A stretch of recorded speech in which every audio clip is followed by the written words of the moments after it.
इस वीडियो में हम डिस्कस करेंगे कि चेस्टन कोल्ड सिरप का उपयोग किन कंडीशंस में किया जाता है, चेस्टन कोल्ड सिरप को बच्चों को कैसे देना चाहिए और चेस्टन कोल्ड सिरप की वजह से क्या साइड इफेक्ट्स हो सकते हैं, और यह भी डिस्कस करेंगे कि चेस्टन कोल्ड सिरप को देते समय क्या क्या सावधानियां रखनी चाहिए और किन कंडीशंस में चेस्टन कोल्ड सिरप को देना रेकमेंडेड नहीं होता है। चेस्टन कोल्ड सिरप का उपयोग कॉमन कोल्ड यानी सर्दी जुकाम के लक्षणों से राहत पाने के लिए किया जाता है, जैसे नाक से पानी बहना, छींक आना, नाक का बंद होना, गले में खराश होना, खांसी होना आदि लक्षण सर्दी जुकाम होने पर हो सकते हैं। इसके अलावा बच्चों में सर्दी जुकाम होने पर सिर दर्द और बुखार भी हो सकता है। चेस्टन कोल्ड सिरप बुखार और सिर दर्द को भी ठीक करती है। चेस्टन कोल्ड सिरप के अंदर 3 दवाओं का कॉम्बिनेशन होता है। चेस्टन कोल्ड सिरप के अंदर साल्ट कंपोजिशन सेट्रिजिन, पैरासिटामोल और फेनिलेफ्रीन होता है। सेट्रिजिन एक एंटीहिस्टामिन दवा है जो एलर्जी और जुकाम के लक्षणों जैसे नाक से पानी बहना, छींक आना और गले में खराश होना आदि लक्षणों से राहत दिलाती है। पैरासिटामोल एक एंटीपायरेटिक दवा है जो बुखार और दर्द को कम करती है, और फेनिलेफ्रीन एक डिकंजेस्टेंट दवा है जो बंद नाक से राहत दिलाती है। वैसे चेस्टन कोल्ड सिरप खांसी से भी राहत दिलाती है, लेकिन यदि बच्चे को खांसी फेफड़ों में इन्फेक्शन होने की वजह से आ रही है तो चेस्टन कोल्ड सिरप इन्फेक्शन को ठीक नहीं करती है। इन्फेक्शन को ठीक करने के लिए आपका डॉक्टर चेस्टन कोल्ड सिरप के साथ एंटीबायोटिक दवा दे सकता है। अब हम डिस्कस करेंगे कि चेस्टन कोल्ड सिरप को कैसे लेना रेकमेंडेड होता है। चेस्टन कोल्ड सिरप को खाना खाने से पहले भी लिया जा सकता है और खाना खाने के बाद भी लिया जा सकता है, लेकिन चेस्टन कोल्ड सिरप को खाली पेट लेने से कुछ बच्चों में उल्टी आने का मन होना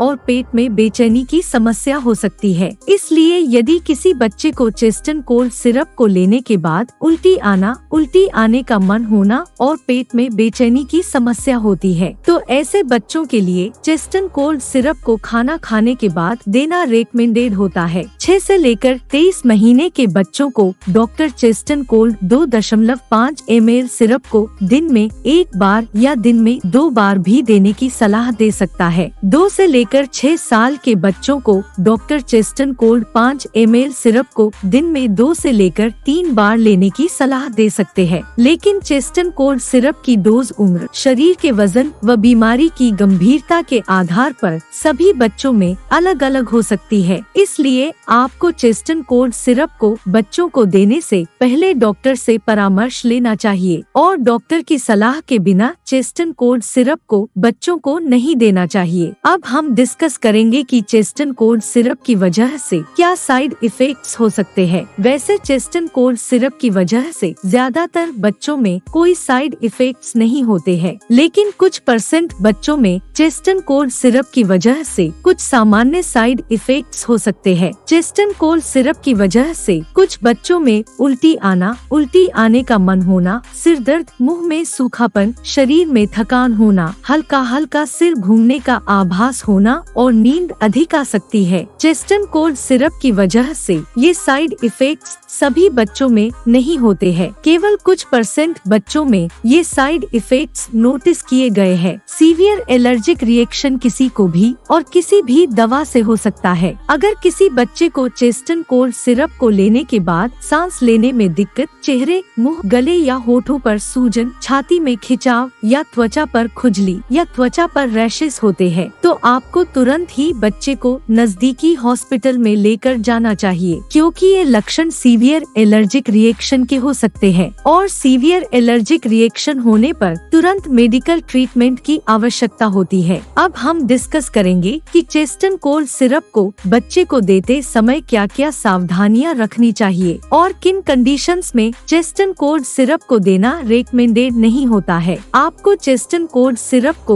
बच्चे को देने से पहले बोतल को अच्छी तरह से हिला लेना चाहिए और उसके बाद ही चेस्टन कोल्ड सिरप को बच्चे को देना चाहिए। अगर किसी बच्चे को चेस्टन कोल्ड सिरप या इसके किसी भी इंग्रेडिएंट जैसे सेट्रिजिन, पैरासिटामोल या फेनिलेफ्रीन आदि से एलर्जी है तो ऐसे बच्चों को चेस्टन कोल्ड सिरप को देना रेकमेंडेड नहीं है और इसके बारे में डॉक्टर को भी बताना चाहिए। वीडियो को देखने के लिए आपका धन्यवाद। अगर आपको वीडियो पसंद आया तो प्लीज वीडियो को लाइक कर देना, चैनल को सब्सक्राइब कर लेना और अगर आपका चेस्टन कोल्ड सिरप से संबंधित कोई प्रश्न है तो आप कमेंट करके पूछ सकते हैं।